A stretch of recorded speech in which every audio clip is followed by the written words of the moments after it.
Oke, kita lanjutkan. Jadi setelah tadi kita membahas apa itu p-value sebagai bagian dari hypothesis testing, kita akan membahas beberapa kasus seperti biasa. Mungkin kalian sudah familiar juga dengan yang kemarin itu kita melakukan estimation.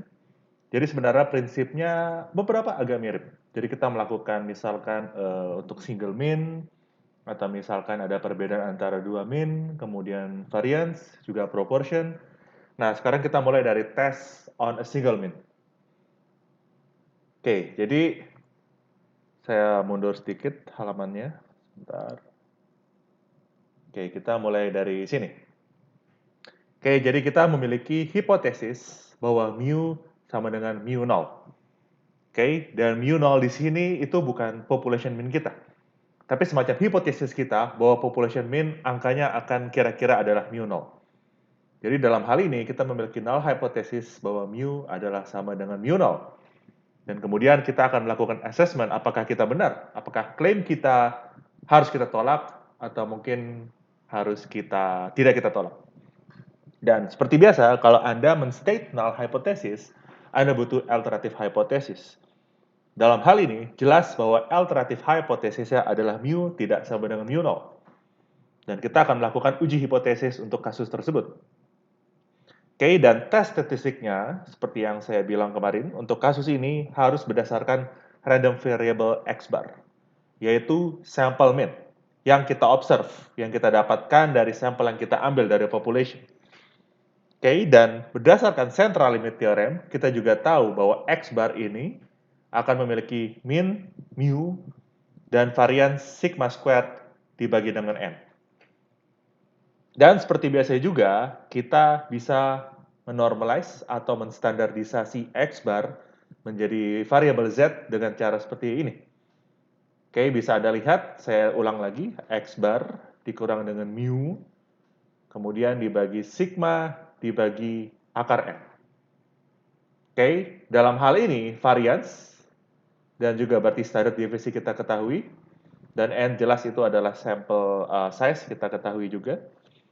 Jadi di bawah hipotesis null ini, yaitu H0, ketika mu sama dengan mu 0, maka ini alias sama dengan seperti yang kalian lihat di sini, akan mengikuti distribusi normal berdasarkan central limit theorem kembali. Sehingga bisa kita lihat bahwa ini berlaku. Oke, dan alpha ini adalah significance level, dan bisa Anda lihat X bar sudah kita standarisasi dengan prosedur seperti ini, dan kita juga memiliki di ujung kiri Z alpha per 2 dan Z alpha per 2. Jadi ingat ini adalah probabilitas di antara min Z alpha per 2 dan Z alpha per 2 untuk variabel yang sudah kita standarisasi. Oke, jadi kita ingat lagi prinsip ini karena kita akan memakai ini untuk melakukan uji hipotesis untuk single mean. Nah, jadi prosedurnya seperti ini. Nanti akan jelas artinya p-value itu apa, tapi kita mulai dulu dari sini. Nah, jadi misalkan angka Z yang kita hitung berdasarkan sampel mean kita, jadi ingat ada X bar kecil dan X bar besar, yang di sini adalah X bar kecil, itu adalah sampel mean yang kita observe. Sementara kalau X bar besar itu adalah random variable seperti itu. Oke, dan ini adalah mu 0, adalah hipotesis kita terhadap mean, dan sigma dan N kita tahu, kita asumsikan variance kita tahu di sini. Nah, jadi jika seandainya angka Z yang Anda hitung berdasarkan sampel mean itu berada di dalam rentang minus Z alpha per 2 dan Z alpha per 2, maka kita tidak menolak null hypothesis. Nanti akan clear maksudnya interpretasi seperti apa.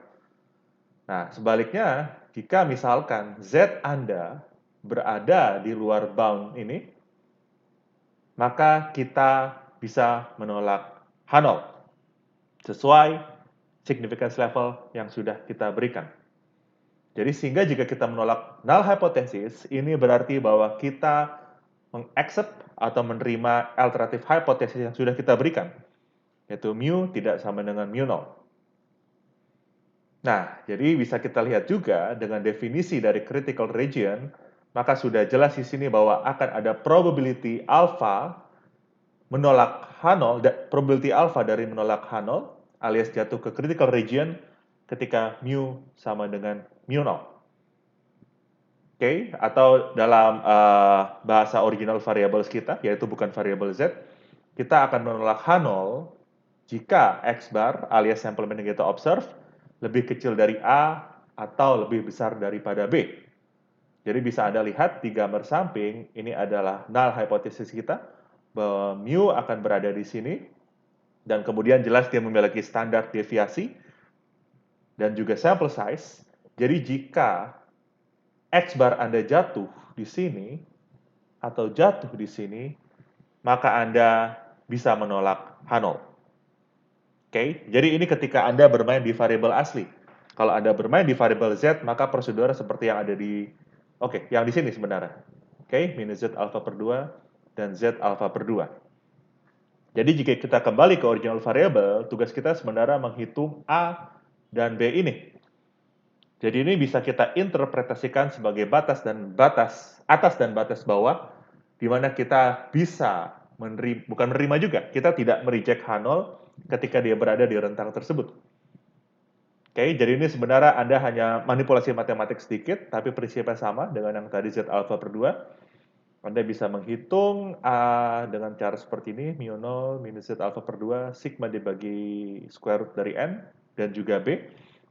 Nah, jadi sebenarnya pada akhirnya, jadi suatu sinyal di mana kita harus memilih H1 dan kita menolak H0 adalah ketika angka Z ini besar atau kecil.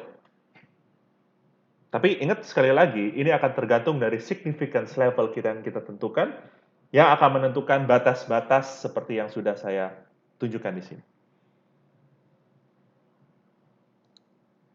Oke, dan tadi adalah masalah two-sided.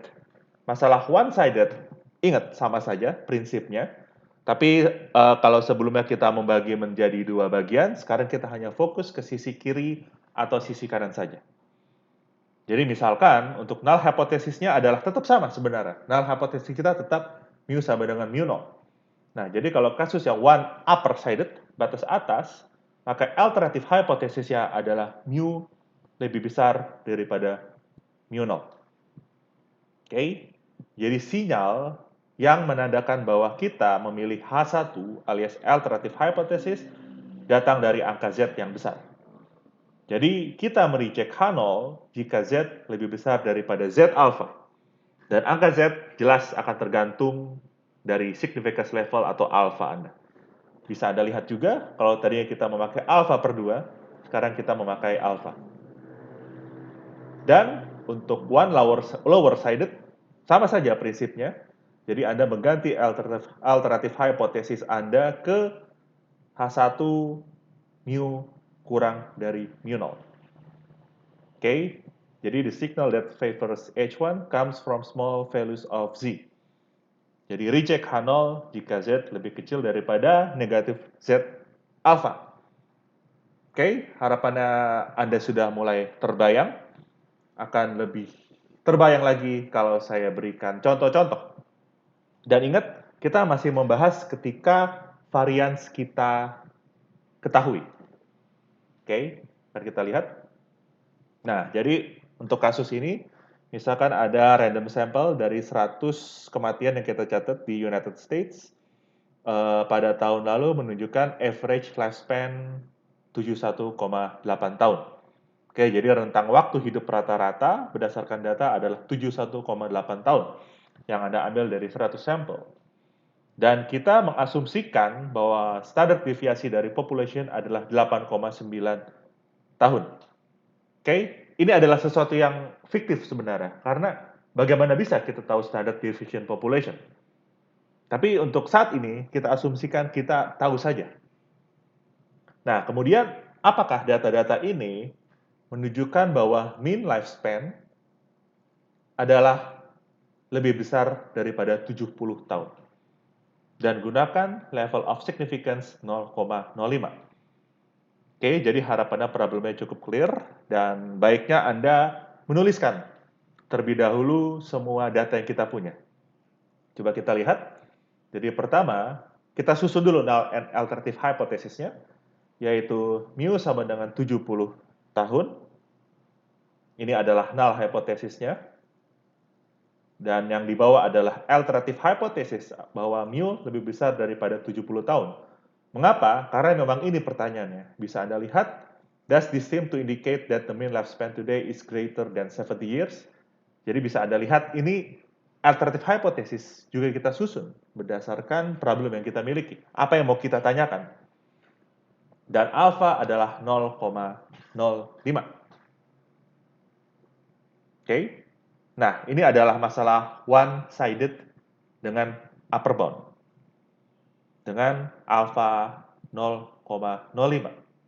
Oke, jadi artinya Anda harus memakai tabel distribusi normal Anda, dan dengan informasi one-sided ini, Anda mencari angka Z yang menghasilkan 0,05 di sebelah kanan, seperti yang ada di gambar ini.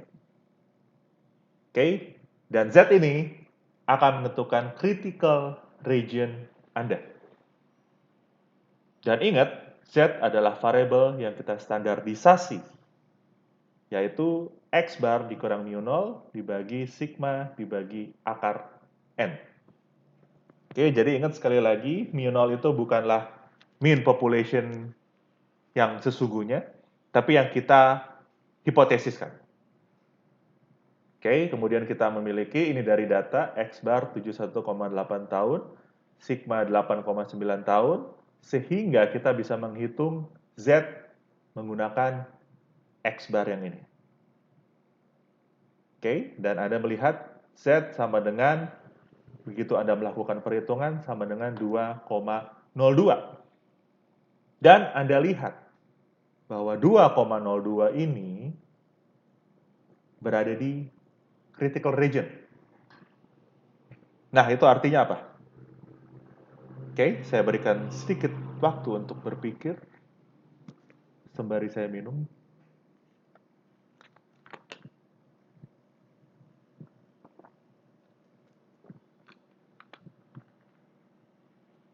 Oke, ini artinya Z-nya berada di critical region. Dan ingat materi-materi sebelumnya, ketika Z berada di critical region, berdasarkan significance level yang kita tentukan, maka kita dapat menolak null hypothesis kita. Dan ketika kita menolak null hypothesis, kita menerima alternative hypothesis kita, yaitu mean lifespan today adalah lebih besar daripada 70 tahun, seperti yang sudah berada di sini. Oke, ini adalah alternative hypothesis kita. Yang artinya data ini dengan significance level 0,05 bukan merupakan bukti yang cukup untuk bilang bahwa mu-nya adalah 70 tahun. Oke, itu interpretasinya seperti itu. Nah, kemudian apa p-value? Nah, kita akan melihat apa definisi dari p-value di sini. Nah, jadi kalau berdasarkan seperti biasa, kita lihat lagi kurva ini, grafik ini. Nah, p-value itu adalah, ingat, kembali lagi apa? Probabilitas dari error tipe 1. Dan kalau kita gambarkan, maka dia akan berada di sini.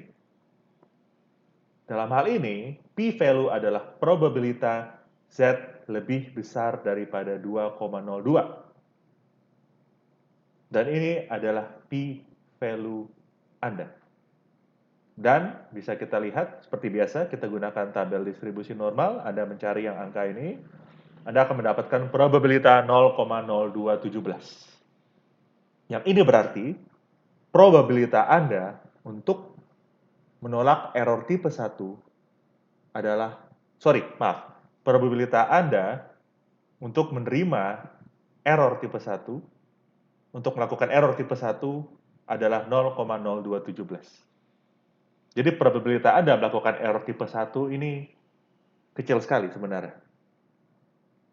Nah, ini berarti bahwa bukti untuk H1 adalah kuat, bisa kita bilang di sini. Karena kita tidak ada data yang cukup untuk mendukung null hypothesis tersebut. Oke, jadi bisa kita bilang bahwa kita menerima alternative hypothesis dalam kasus ini. Oke, jadi balik ke contoh tadi, ini adalah probabilitas kita melakukan error tipe 1. Yang berarti ini sangat kecil. Oke, dan ingat-ingat lagi kemudian kemarin apa itu definisi dari error tipe 1. Oke, jadi ini contoh, kita punya contoh lagi sepertinya. Oke, benar. Oke, saya lihat dulu. Jadi kita punya manufacturer dari peralatan olahraga mengembangkan new synthetic fishing line, dan perusahaan ini mengklaim bahwa mean breaking strength 8 kg dengan standar deviasi 0,5 kg. Oke, ini konteksnya agak sedikit berbeda dengan yang tadi. Karena kalau sekarang, jadi perusahaan ini memiliki data, bisa bohong bisa tidak, tapi mereka ngeklaim bahwa mean-nya adalah 8 kg dan standar deviasi adalah 0,5 kg. Oke, jadi ini klaim mereka. Mereka bisa jujur, bisa juga bohong, atau memang mungkin salah data saja. Tapi dalam hal ini, dia memiliki mean seperti ini dan standar deviasi seperti ini. Dan kita sekarang menguji hipotesis tersebut. Jadi misalkan di sini kita mengambil sampel 50 buah, dan kita yang menguji hipotesis bahwa mu sama dengan 8, melawan alternatif mu tidak sama dengan 8 kg. Dan ternyata data dari 50 sampel menunjukkan angka 7,8 kg untuk min. Dan gunakan level of significance 0,01 untuk melihat apakah klaim ini benar. Nah, kita uji coba. Nah, kita mulai dari null hypothesis, yaitu sama dengan kilogram, mu sama dengan 8 kg. Alternative hypothesis, mu tidak sama dengan 8 kg. Alpha adalah 0,01, dan kita tentukan critical region seperti biasa. Dan bisa Anda lihat, masalah di sini adalah apa? Two-sided, oke? Karena Anda ingin melihat apakah min ini sama dengan 8 kg, artinya mungkin saja dia bisa berada di kiri atau berada di kanan. Bisa lebih jelek, bisa lebih bagus. Jadi itu yang ingin Anda klaim sebenarnya. Nah, sekarang kita lihat, dan Anda dengan angka alpha 0,01 ini, nah berarti Anda mencari critical region-nya. Dan bisa Anda lihat bahwa critical region untuk alpha sama dengan 0,01 untuk two-sided adalah seperti ini. Jadi ketika Z kurang dari minus 2,575 dan ketika Z lebih besar daripada 2,575. Dan seperti biasa kita normalisasi, kita punya X bar yaitu 7,8, kita punya mu 0 yaitu 8, klaim dari perusahaan, sigma 0,5 juga dari perusahaan, dan kita punya sample size. Kita lakukan komputasi dan mendapatkan angka minus 2,83. Dan sekarang dia berada di mana? Di dalam atau di luar? Dia berada di critical region atau tidak? Itu pertanyaannya. Nah, sekarang kita lihat bahwa Z ini berada di critical region. Oke, tepatnya dia berada di sini. Jadi, karena dia berada di critical region, kita dapat menolak H0. Yang berarti bahwa null hypothesis ini adalah bisa dibilang kita ragukan. Jadi average breaking strength adalah tidak sama dengan 8, tapi lebih kecil daripada 8 kg. Karena dia berada di sini. Jelas, karena 7,8 di sini. Nah, sekarang p-value-nya berapa? Bisa kita lihat bahwa two-tailed. Jadi angka p-value-nya adalah yang digambarkan di sini sebenarnya. Bisa Anda lihat nih di minus 2,83. Ini 2,83. Jadi integral dari ini atau luas area dari dua daerah ini itu adalah p-value kita. Dan kita memiliki angka, ini angkanya harus Anda cari-cari juga di tabel dan lakukan perkalian biasa. Anda dapatkan angka 0,0046. Dan ini adalah probabilitas error tipe 1. Dan bisa kita lihat bahwa data ini, angka ini yang menunjukkan bahwa kita bisa dapat menolak null hypothesis bahwa mu sama dengan 8 kg pada level of significance lebih kecil daripada 0,01. Karena bisa Anda lihat, ini adalah angka yang kecil sekali. Jadi kalau seandainya Anda dapat p-value-nya 0,2 sebutlah, yang lebih besar daripada 0,01, itu artinya Anda harus tidak menolak null hypothesis Anda. Oke, jadi Anda bisa melihat apakah saya harus menolak atau tidak, tergantung dari z value Anda atau dari p value Anda. Oke, sama saja. Hasil yang diberikan akan sama, karena p value sendiri pun Anda juga menghitung dari z value Anda. Oke, jadi kalau misalkan di kuis, saya tidak tahu seperti apa nantinya kuisnya untuk yang tahun ini. Tapi bisa kita lihat bahwa Anda mungkin saja ditugaskan menghitung z-value dan juga p-value. Nah, sekarang bagaimana kalau variansnya tidak kita ketahui seperti biasa, hanya yang bisa kita estimasi dari sampel. Dan seperti yang saya bahas-bahas sebelumnya, kita akan memakai t-student, student t, seperti biasa. Nah, jadi sama saja kasusnya masih test on a single mean. Jadi null dan alternative hypothesisnya masih sama, tetapi kita tidak menggunakan z-value lagi, tetapi menggunakan t statistik. Significance level masih sama, Anda bisa pakai 0,05, 0,01, or whatever. Nah, tapi bisa Anda lihat, sekarang Anda menghitung t, bedanya ada di ini tepatnya. Sebelumnya Anda menggunakan sigma, sekarang Anda menggunakan S, sample standard deviation, atau S squared, sample variance. Nah, kemudian bisa Anda lihat juga di sini, Anda mengganti Z dengan T. Seperti bisa Anda lihat juga di sini. Jadi prosedurnya sama saja, Anda mengganti Z dengan T. Ini juga masih alpha per 2 untuk two-sided. Nah, tapi bisa Anda lihat sekarang kita memakai distribusi student T. Dan distribusi student T akan tergantung degree of freedom Anda, atau nu. Dan dalam kasus student T, degree of freedom Anda adalah N dikurang 1. Jadi Anda melihat ini dari degree of freedom yang Anda miliki. Ini berbeda dengan tabel distribusi normal standar, dan student T itu bentuknya adalah simetrik seperti distribusi normal, tapi bentuknya akan tergantung degree of freedom Anda. Oke, jadi ini degree of freedom. Untuk one-sided, Anda memakai prinsip yang sama saja. Tidak perlu saya ajarkan lebih detail, tapi Anda memakai prinsip yang sama seperti kemarin yang Z. Oke, kita lihat contoh.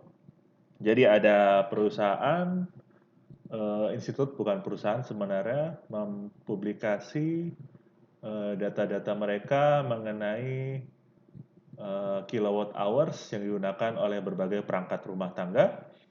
Nah, jadi misalkan ada vacuum cleaner, secara rata-rata average-nya adalah 46 kilowatt hours per year. Nah, jadi misalkan jika kita ada random sample dari 12 rumah, kemudian vacuum cleaner tersebut average-nya dari 12 sampel adalah 42 kilowatt hours per year dengan standar deviasi 11,9. Nah, jadi Anda lihat di sini.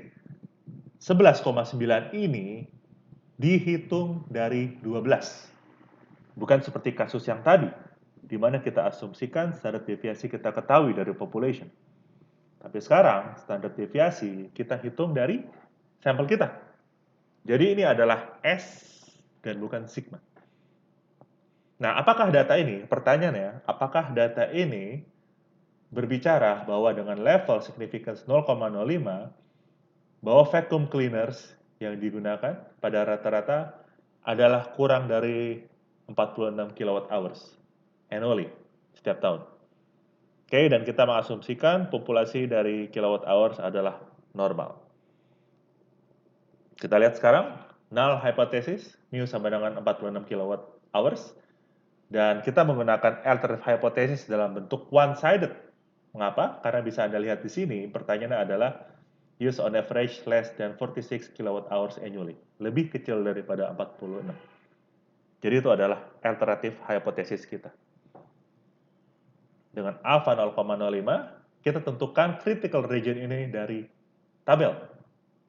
Dengan degree of freedom adalah 11, yaitu N 12 dikurang 1. Jadi Anda gunakan data itu, Anda hitung angka T-nya setelah Anda menentukan critical region-nya. Dan kita hitung sekarang. Jadi kita punya X bar, mu 0, S, dan square root dari N, dan angka T adalah minus 0,116. Yang jika Anda bandingkan, dia tidak berada di critical region. Yang artinya p-value-nya pasti lebih besar daripada 0,05. Dan bisa Anda lihat, benar kan ya? Jadi probabilitas dari ini adalah 0,135. Probabilitas dari error tipe 1 Anda adalah 0,135. Yang cukup besar. Jadi karena ini berada atau lebih besar daripada alfa Anda, dan karena T Anda tidak berada di critical region, maka kita tidak menolak H0.